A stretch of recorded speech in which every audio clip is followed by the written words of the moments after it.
एकरेडियो.com प्रस्तुत करते हैं किस्से अकबर बीरबल के। पक्षी चोर। वाचन संज्ञा टंडन का है। एक रोज बादशाह अकबर बीरबल के साथ बाग में टहल रहे थे। वसंत ऋतु का समय था।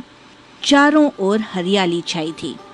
ये सुहावना दृश्य देखकर बादशाह ने बाग में दरबार लगाने का निश्चय किया। दरबार बाग में लगाया गया। बादशाह के सिंहासन के निकट ही बीरबल का आसन भी था। दरबार में न्याय का काम चल रहा था। सभी उपस्थित प्रजाजनों के मामले निपटाने के पश्चात बीरबल बैठे ही थे कि एक व्यापारी दौड़ता हुआ आया और अपनी अर्जी महाराज के सामने रख दी। महाराज की आज्ञा पाकर बीरबल ने अर्जी पढ़ना शुरू किया।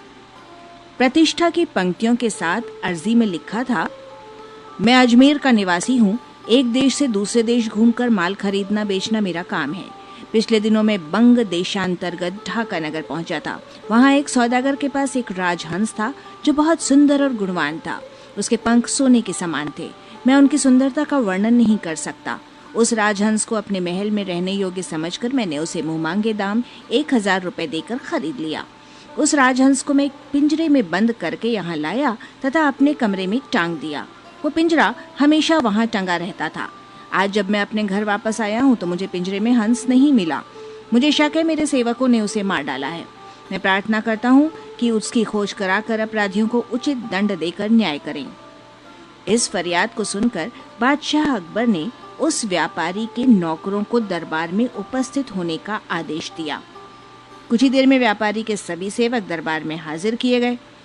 अकबर बादशाह ने व्यापारी के सेवकों से अच्छी तरह पूछताछ की, पर जब कुछ नहीं पता चला तो उन्होंने व्यापारी से कहा, तुम्हारी चोरी का पता नहीं चल पाया है। हमने तुम्हारे सभी नौकरों से पूछताछ कर ली है। अब तुम्हारा किसी दूसरे पर शक हो तो बताओ। ये सुनकर सौदागर निराश हो गया। उसने बीरबल से कहा, मेरे साथ सही न्याय नहीं हुआ है। मुझे न्याय चाहिए, सच्चा न्याय।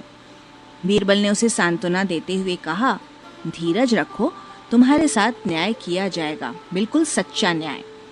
बीरबल ने पुनः सौदागर के सेवकों को दरबार में बुलाने की आज्ञा दी।